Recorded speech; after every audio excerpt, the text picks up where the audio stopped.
যখন কোনো মানুষের উপর বিপর্যয় আসে, সেটা হয় পরীক্ষা অথবা একটা শাস্তি। যে লোকগুলো আল্লাহ তাআলার পথ থেকে দূরে সরে গেছে তাদের জন্য এটা শাস্তি, আর যারা আল্লাহর পথে আছে তাদের জন্য পরীক্ষা। হতে পারে যে বাবা মা খুব ভালো মুসলিম, 5 ওয়াক্ত নামাজ পড়েন, হয়তো যাকাত দিয়েছেন, হজ পালন করেন, রমজান মাসে রোজা রাখেন, আল্লাহ তাদের একটা সন্তান দিলেন জন্ম থেকে যার হার্টে সমস্যা। সত্যিকারের মুসলিম, সত্যিকারের মুমিন বলবে আলহামদুলিল্লাহ, আল্লাহ তাআলা তোমাকে অনেক ধন্যবাদ, আল্লাহ তাদের পরীক্ষা করছেন। আরেকটা লোক যে কৃতজ্ঞ নয় আর এই পরীক্ষায় হয়তো পাশও করবে না, সে বলবে কেন, সে লাফালাফি শুরু করবে, আল্লাহর কাছে অভিযোগ করবে যে কেন আল্লাহ তাআলা আমাকে এমন বিকলাঙ্গ সন্তান দিলেন জন্ম থেকে যার হার্টে সমস্যা। আর পরীক্ষা যত কঠিন পুরস্কার তত বেশি, পরীক্ষা যত কঠিন পুরস্কারের পরিমাণ তত বেশি। যেমন ধরেন আপনি পরীক্ষা দিচ্ছেন, বিএ ডিগ্রি এক্সামিনেশন, যদি পাশ করেন তাহলে আপনি graduate, BA graduate in arts. তবে যদি এমবিবিএস পরীক্ষায় পাশ করেন তাহলে গ্র্যাজুয়েট হবেন, নামের আগে ডক্টর বসাবেন, ডক্টর। কিন্তু এমবিবিএস পরীক্ষায় পাশ করা এটা বিএ পরীক্ষায় পাশ করার চেয়ে অনেক বেশি কঠিন। তাহলে পরীক্ষা যত কঠিন পুরস্কারও তত বেশি। হতে পারে আল্লাহ এই বাবা মাকে সাধারণ বেহেশতে পাঠাতে চান না, পাঠাবেন জান্নাতুল ফেরদৌসে। তারা ধার্মিক, তারপরও আল্লাহ তাদের বেশি পুরস্কার দিতে চাচ্ছেন।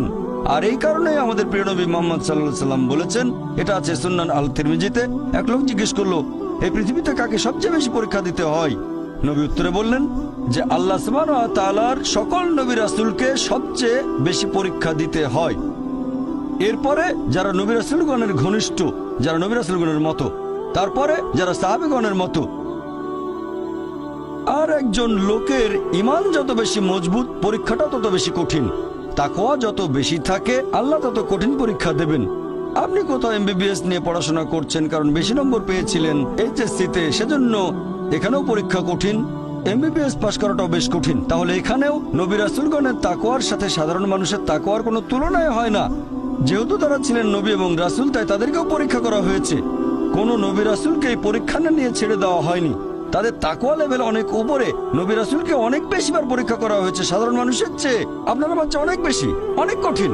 তাহলে আপনার তাকওয়া যদি বেশি হয় আল্লাহ আপনাকে পরীক্ষা করবেন। সত্যিকারের মুমিন কোন বিপর্যয়ের মধ্যে পড়লে বলে সুবহানাল্লাহ, সকল প্রশংসা আল্লাহর, আলহামদুলিল্লাহ। সে ধরে নেয় এটা একটা পরীক্ষা। কোনো বিপর্যয় আসলে সেটা হয় একটা পরীক্ষা অথবা একটা শাস্তি। নবীগণের তাকওয়া অনেক বেশি, তাদের জন্য এটা শাস্তি না, এটা পরীক্ষা। আর তারা পাশ করেছেন।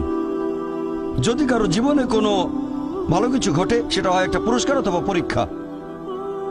সম্পদ হতে পারে পুরস্কার অথবা একটা পরীক্ষা। ভালো কোনো কিছু ঘটলে সেটা হয় পুরস্কার নয়তো একটা পরীক্ষা। অনেকে আল্লাহর পথ থেকে দূরে সরে যায়, তারপরে বলে আমাকে সম্পদ দাও, আল্লাহর সম্পদ দেন, তারপরে তারা পরীক্ষায় ফেল করে। তাহলে এই পৃথিবীতে তারা তাদের ইচ্ছে মতো আরামায়েশ করে, কিন্তু আখিরাতে শুধু ক্ষতিগ্রস্ত হয়। দান একটা পরীক্ষা, সন্তুষ্ট হওয়া পরীক্ষা, সন্তান সন্ততিও পরীক্ষা।